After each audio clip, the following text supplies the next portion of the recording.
Halo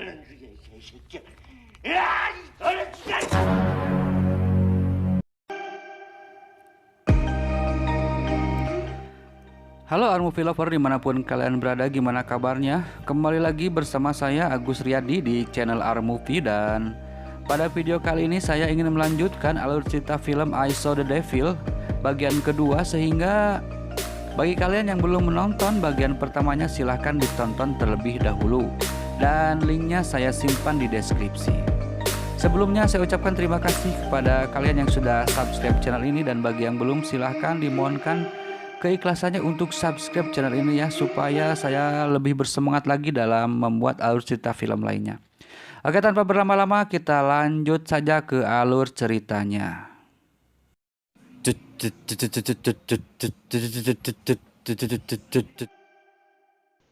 Di saat Si Yung Chul merasakan kesakitan akibat penyiksaan, Si Yung Chul sudah mulai curiga kenapa bisa si Kim selalu tahu keberadaannya.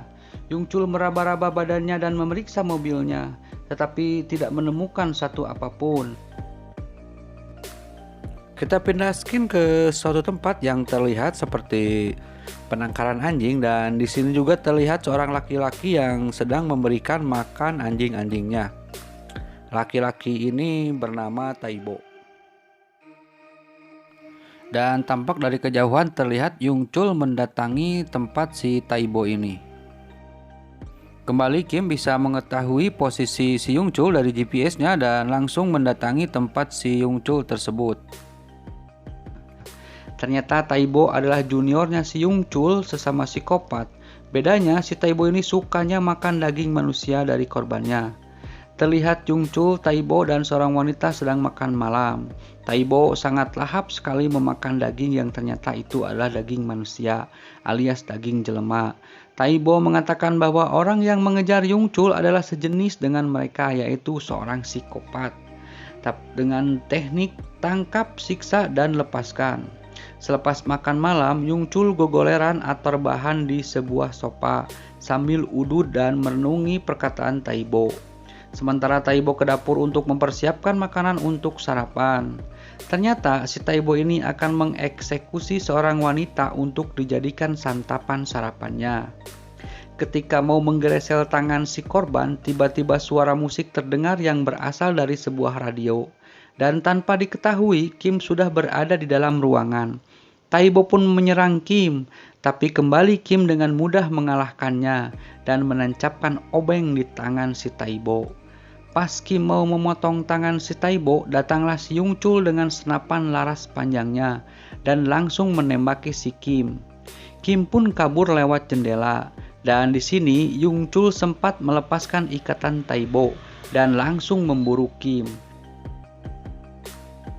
Sementara Taibo mencoba melepaskan obeng yang menancap pada tangan kanannya, tiba di sebuah ruangan, Kim mengambil sebungkus paku payung dan sebilah tongkat.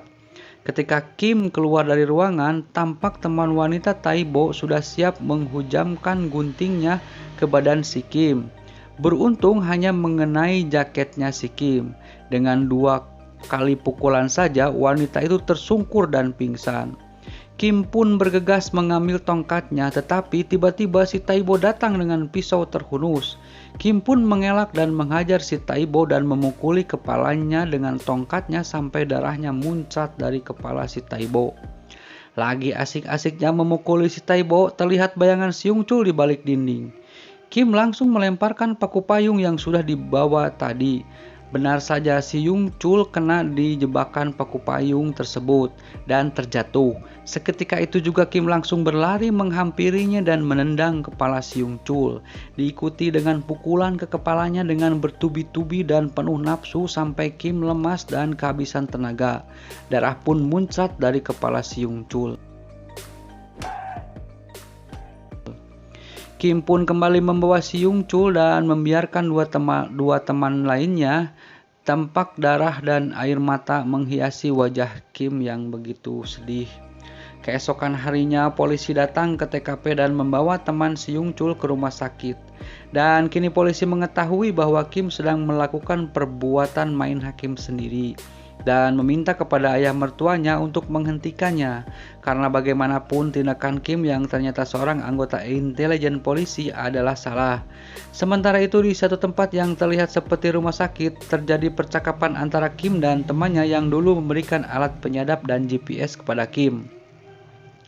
Temannya itu menanyakan apakah alat penyadapnya berfungsi dengan baik atau tidak, dan disinilah awal si Yung-chil mengetahui bahwa selama ini di dalam tubuhnya ada suatu alat yang membuat si Kim selalu mengetahui keberadaannya. Seperti biasa, Kim melepaskan si Yung-chul di suatu tempat. Yung-chul terbangun dan tertawa ala psikopat karena sudah mengetahui semuanya. Yung-chul langsung mengoceh dan memberitahu Kim bahwa dia sudah mengetahui semuanya dan mengatakan Kim akan menyesal karena tidak langsung membunuhnya. Yung-chul juga mengatakan bahwa pacarnya si Kim sebelum dibunuh mengatakan bahwa dia sedang hamil dan memohon kepadanya untuk tidak membunuhnya.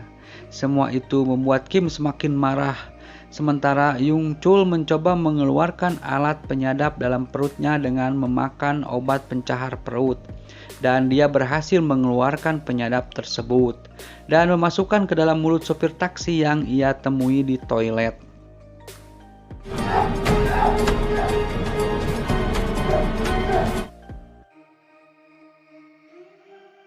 Yung-chul pun pergi dengan menggunakan taksinya. Kim mencoba memburu keberadaan Yung-chul, tetapi dia malah menemukan supir taksi yang sudah bersimbah darah. Kim pun kehilangan jejak si Yung-chul karena alat penyadapnya sudah berpindah ke perut supir taksi tadi. Sementara itu, polisi yang sedang ada di rumah sakit karena mendengar bahwa Yung-chul akan menyerahkan diri, langsung bergegas menuju keluar dari rumah sakit. Kim yang udah kehilangan jejak si Yung-chul mendatangi rumah sakit untuk menanyai si Tae-bo tentang keberadaan Yung-chul. Si Tae-bo pun memberikan clue kalau Yung-chul akan menghabisi seluruh keluarga si korban. Dan psikopat dalam keadaan sakit pun masih bisa mengoceh bahwa sebelum membunuh kekasihnya si Kim, Yung-chul sempat memperkosa kekasihnya, disertai dengan tawa yang sangat renyah. Jelas saja Kim marah dan memberikan mode tawa permanen pada si Tae-bo dengan merobek mulutnya sampai ke rahangnya. Mengetahui Yung-chul yang sedang memburu ayah mertuanya, Kim langsung menuju kediaman ayah mertuanya tersebut dan mencoba meneleponnya. Tetapi ketika ayah mertuanya akan menerima teleponnya, Yung-chul sudah terlebih dahulu memijit bel rumah dan mengaku sebagai kurir paket. Suara dering telepon rumah pun diabaikan. Karena teleponnya tidak diangkat, Kim langsung menghubungi pihak polisi dan mengabarkan bahwa tersangka Yung-chul diperkirakan sedang menuju kediaman rumah ayah mertuanya. Dan polisi pun segera menuju TKP. Terlihat Yung-chul sedang menyiksa ketua Jang. Yung-chul memukuli ketua Jang dengan menggunakan barbel. Seperti sudah takdir, tiba-tiba adiknya Yung-jeon atau adik iparnya si Kim pulang. Yung-chul pun langsung menerkamnya.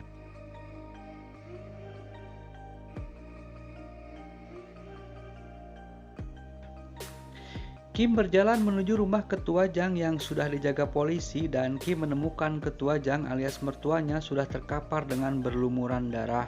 Keesokan harinya diketahui bahwa adik iparnya sudah meninggal dunia dan mayatnya ditemukan di suatu tempat.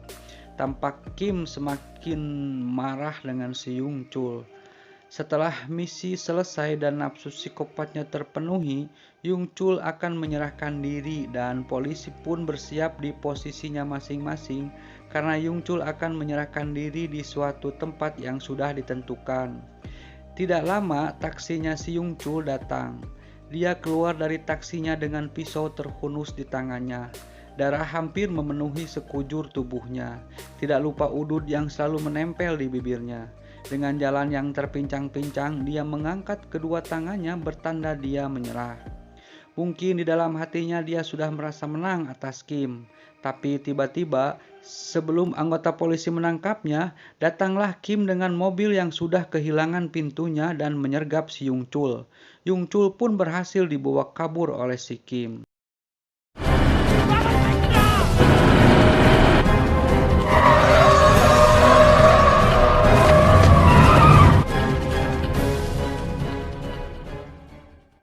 Singkat cerita, Yung Chul disekap di suatu tempat yang kelihatannya seperti tempat potong hewan. Kedua tangan dan kakinya diikat. Wajah si Yung Chul masih penuh dengan darah dan wajahnya masih tetap menyebalkan. Kim mengatakan bahwa mulai sekarang dia tidak akan main-main lagi sambil menyolokkan rokoknya yang masih menyala ke wajah si Yung Chul. Yung Chul pun tampak menjerit kesakitan. Walau demikian, mulutnya terus mengumpat sampai pada saat Kim menghujamkan sebuah obeng ke pipinya si Yung Chul. Yung Chul benar-benar dalam keadaan kesakitan, karena memang Kim hanya akan membunuh si Yung Chul jika si Yung Chul sudah merasakan sakit yang teramat sangat. Bahkan kalau bisa, walaupun sudah mati, si Yung Chul akan tetap merasakan rasa sakit yang teramat sangat itu. Tetapi si Yung Chul tetap mengoceh seakan dia memang tidak pernah mengenal rasa takut dan rasa sakit. Namanya juga psikopat. Kim pun meninggalkan si Yung Chul dengan memposisikan kepala si Yung Chul akan terpenggal jika tali yang dia gigit terlepas, karena tali yang dia gigit menahan tuas daripada alat penggal yang biasa digunakan memenggal hewan potong. Tali itu juga terhubung dengan pintu, di mana jika pintu itu ada yang membuka, maka serta-merta Yung Chul tidak akan kuat menggigit talinya dan otomatis kepalanya akan terpenggal. Bersamaan dengan Kim meninggalkan tempat jagal itu, datanglah satu taksi yang ternyata penumpangnya adalah keluarga si Yung Chul. Ada ayah, ibu, dan anaknya. Anaknya langsung memanggil-manggil si Yung Chul dengan panggilan ayah. Ayah. Begitupun ayah dan ibunya ikut memanggil si Yung Chul. Yung Chul sudah mulai menyadari bahwa keluarganya sudah berada di depan pintu untuk bersiap membukanya. Yung Chul mulai berteriak dan mengusir mereka, tetapi tidak terdengar oleh keluarganya. Sehingga keluarganya membuka paksa pintunya, dan dengan bersamaan terbuka pintunya, terpenggal pulalah kepala si Yung Chul dan menggelindinglah kepala si Yung Chul tepat di hadapan keluarganya. Keluarganya pun histeris dan menjerit-jerit. Dan film pun diakhiri dengan tangis si Kim sembari meninggalkan tempat kejadian tragis tersebut. Oke, sekian dulu alur cerita film I Saw the Devil bagian kedua ini. Mudah-mudahan bisa menghibur. Tetap semangat dan selalu jaga kesehatan.